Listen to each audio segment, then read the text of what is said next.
Welcome back to fourth session of the poem Where the Night Is, written by Saint Kabirdas and translated by Rabindranath Tagore. So in the previous session, we discussed the first and second stanza, all about knowledge and ignorance. Now, getting to the third stanza, let me read the text now. Lay hold on your sword and join in the fight. Fight, O my brother, as long as life lasts.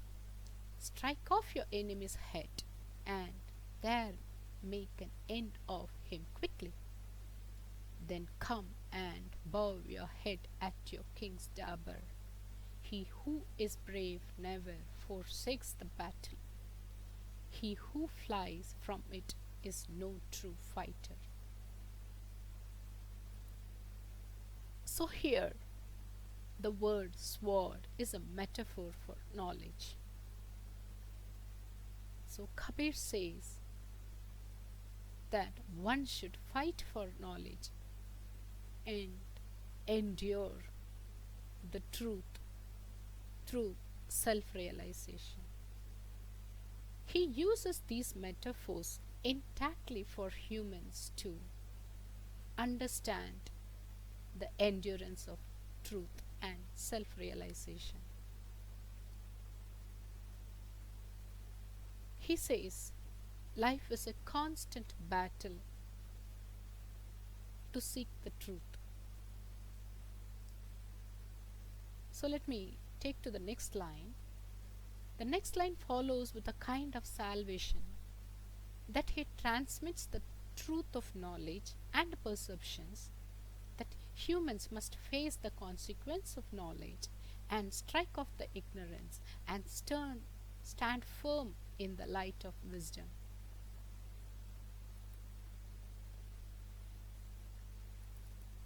Here the interpretations are: in the Upanishads, the ritual gives way to the speculations, which is salvation. The salvation is achieved through recognitions of one's identity with the essence of the universe by their experience of spirituality.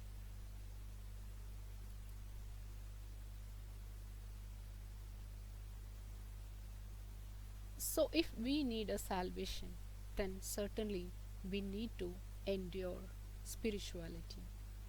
So that is what Kabir tries to say us. So let us see what he says in stanza 4. Reading the text now. In the field of this body, a great war goes forward against passion, anger, pride, and greed. It is in the kingdom of truth, contentment, and purity. That is, this battle is raging, and the sword that rings forth most loudly is the sword of his name. Here, the self-identity is the most important thing that a person should understand through his knowledge, through the truth and perceptions. Our body, mind, and soul drives observations and finds solace to our desires.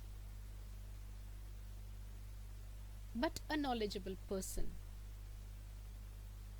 he fights against passion, anger, pride, greed, jealous, etc.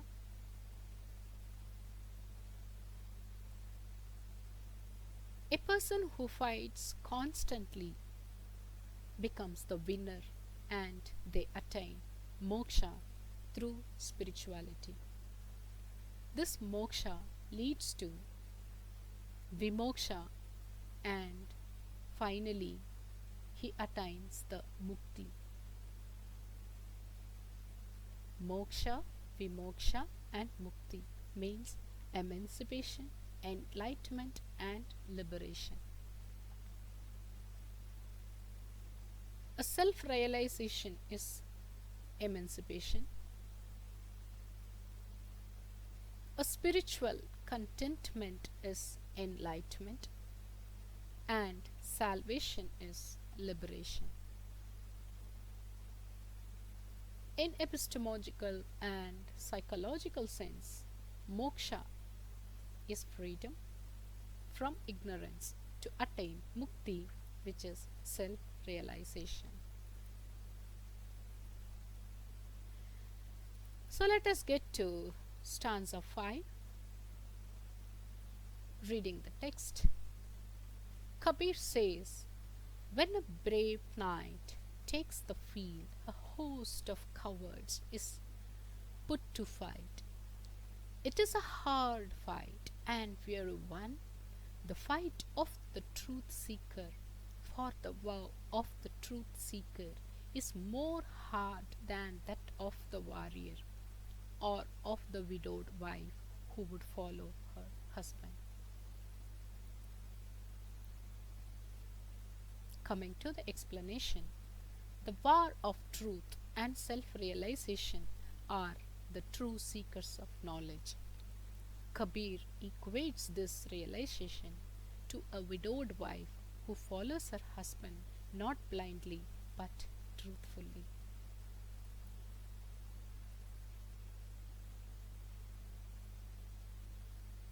Coming again to the interpretations, Kabir poems on one hand has the divine eternity and on the other the reality which has an effect of reactions to the mystical consciousness. Man is a prey to his ego. Kabir tells us what is a mind, what is its nature, how to master our senses and bad inclinations. He teaches us what are the traps of our mind and how we can avoid them. Let me get to the inference now. Kabir helps us to better understand ourselves, a state in which we have found ourselves that gives